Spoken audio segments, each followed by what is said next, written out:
सावधान रहें सारे लोग, क्योंकि कोविड के मामलों में बम्पर वृद्धि हो रही है।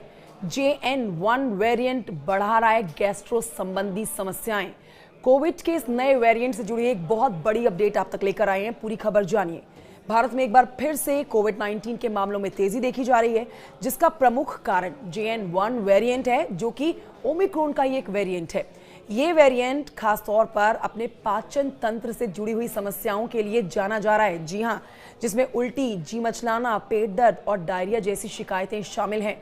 कोविड-19 का वायरस कितना खतरनाक है, इसके बारे में आपको नए सिरे से बताने की जरूरत तो बिल्कुल नहीं है, क्योंकि 2020 का मंजर सबको याद है। 2020 में देश में कोरोना वायरस के भयानक आतंक से हर एक व्यक्ति अच्छे से परिचित है।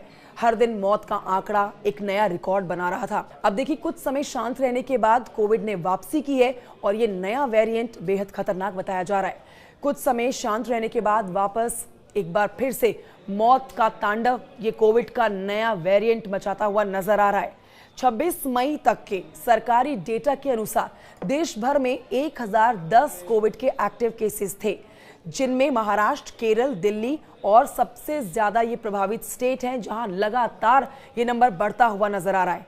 आपको बता देते हैं कि हाल ही में नोएडा में 19 लोगों के अंदर कोविड के पॉजिटिव मामले पाए गए हैं।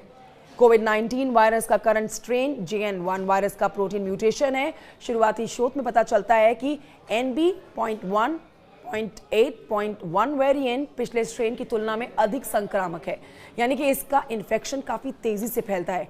एक और जानकारी आपको दे देते हैं कि WHO के द्वारा प्रकाशित हालिया रिपोर्ट के अनुसार NB.1.8.1 वैश्विक स्वास्थ्य के लिए कम जोखिम वाला है, लेकिन इसके कारण आप खराश, थकान, हल्की खांसी, बुखार, मांसपेशियों में दर्द, नाक बंद होना, हल्का सा सिर दर्द, मतली और उल्टी, दस्त, आंत में तकलीफ भी महसूस कर सकते हैं। ये इस बार के वेरिएंट के प्रमुख लक्षण बताए जा रहे हैं। लेकिन आप ध्यान रखिए, बचाव इसका एकमात्र तरीका है। हाइजीन रखिए, हाइजीन मेंटेन करके रखिए। बचाव के लिए आपको हाइजीन का ध्यान रखना बहुत ज़रूरी है। मास्क पहनना ज़रूरी है, हाथों को आपको साफ रखना ज़रूरी है, लोगों से दूरी बनाए रखना ज़रूरी है। साथ ही लक्षण यदि 2 से 3 दिन तक बने रहे तो तुरंत आप कोविड टेस्ट करवाएं और डॉक्टर से परामर्श ज़रूर लें। इसके अलावा हेल्दी डाइट लें, जो आपकी इम्यूनिटी को स्ट्रॉन्ग करने में आपकी मदद करेगा। ध्यान रखिए, कोविड का ये नया वेरिएंट खतरनाक है, इसे हल्के में तो आप कतई ना लें। ये जानकारी बहुत महत्वपूर्ण है, इसे साझा करें, कॉमेंट करके बताएं जानकारी कैसी लगी।